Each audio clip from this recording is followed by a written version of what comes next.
Assalamualaikum warahmatullahi wabarakatuh.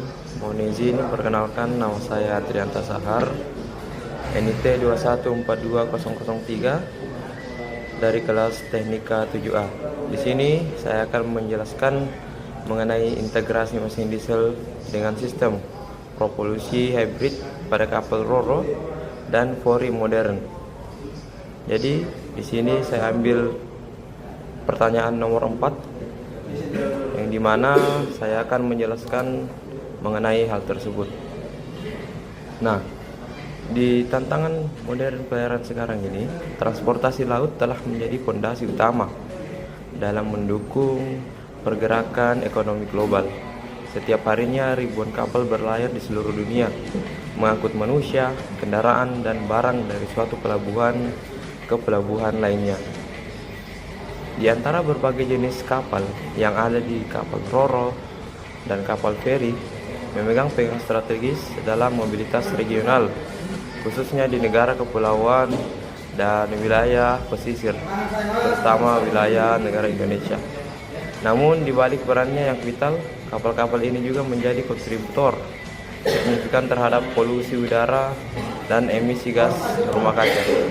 Mesin diesel yang selama ini digunakan sebagai penggerak utama menghasilkan karbon dioksida, CO2 nitrogen, oksida, sulfur oksida, dan partikel-partikel halus yang berbahaya bagi kesehatan manusia dan ekosistem laut. Selain itu, tingkat kebisingan dari mesin konvensional juga menjadi tantangan tersendiri, terutama di daerah padat penduduk atau wilayah konservasi laut.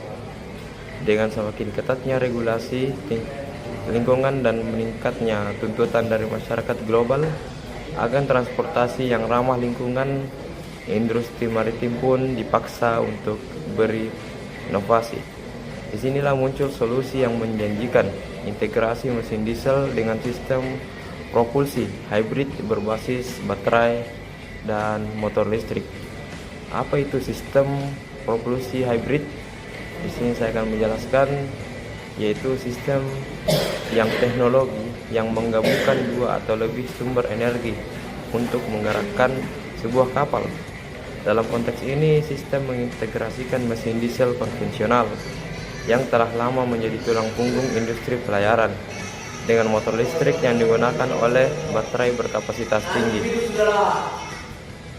Nah, di sini tujuan utama dari integrasi ini adalah untuk memanfaatkan keunggulan masing-masing sistem. Banyak sistem yang telah unggul sekarang ini seperti mesin diesel, tetapi menjadi pilihan utama dalam pelayaran jarak jauh ataupun saat jarak dekat.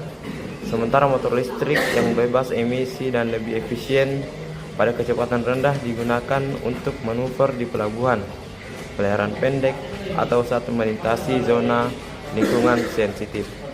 Sistem ini memungkinkan kapal untuk beroperasi dalam berbagai mode, mulai dari mode listrik penuh, mode diesel listrik, hingga kombinasi keduanya yang disebut dengan mode bus.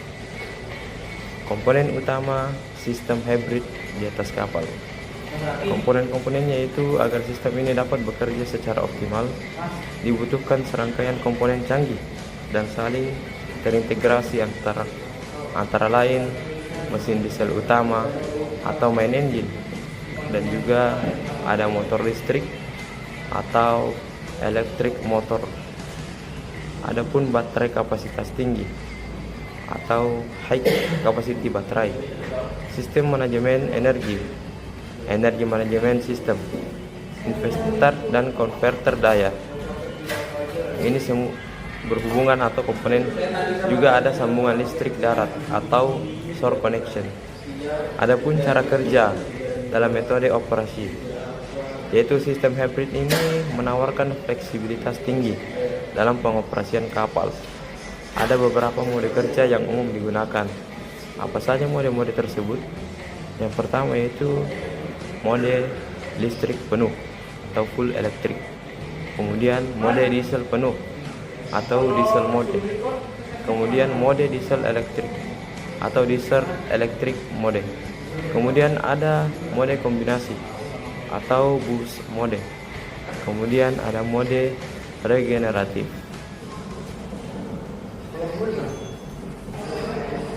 Adapun keuntungan integrasi yaitu efisiensi energi lebih tinggi, kemudian pengurangan emisi dari pembakaran, kemudian pengurangan kebisingan dan getar. Kemudian yang keempat ada perawatan mesin agar bisa lebih ringan untuk digunakan. Kemudian fleksibilitas operasional.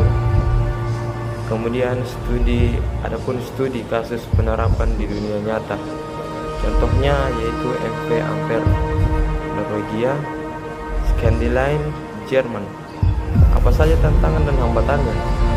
Jadi tantangan dan hambatannya yaitu pertama itu biaya awal yang cukup tinggi. Kemudian adapun kapasitas baterai yang terbatas. Kemudian infrastruktur pelabuhan yang belum merata. Dan daur ulang dan limbah baterai.